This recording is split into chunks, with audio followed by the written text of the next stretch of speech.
Hi friends, നമുക്കൊരു വചനം വായിച്ചു നോക്കിയാലോ? കഴിഞ്ഞ കാര്യങ്ങൾ നിങ്ങൾ ഓർക്കുകയോ പരിഗണിക്കുകയോ വേണ്ട. ഇതാ ഞാൻ പുതിയൊരു കാര്യം ചെയ്യുന്നു, അത് മുളയെടുക്കുന്നത് നിങ്ങൾ അറിയുന്നില്ലേ? ദേശീയ പുസ്തകത്തിലുള്ള വായനയാണ്. വചനം പറയാൻ നമുക്ക് ശ്രദ്ധിക്കാം. കഴിഞ്ഞ കാലത്തെ കർത്താവിൻ്റെ കരങ്ങളിൽ സമർപ്പിക്കണം. സംഭവിച്ചതിനെക്കുറിച്ചെല്ലാം അവിടുത്തോട് നന്ദി പറയണം. എപ്പോഴും എല്ലാറ്റിനും വേണ്ടി നമ്മുടെ കർത്താവായ യേശുക്രിസ്തുവിൻ്റെ നാമത്തിൽ പിതാവായ ദൈവത്തിന് കൃതജ്ഞത അർപ്പിക്കുവിൻ.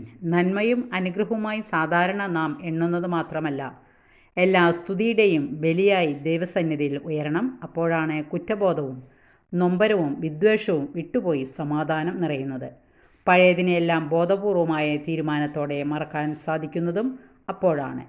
പുതിയ ദിവസം വിരിഞ്ഞു വരുന്നതോടെ ദൈവത്തിൻ്റെ പുതിയ പ്രവർത്തനവും നമ്മിൽ മുളയെടുക്കും.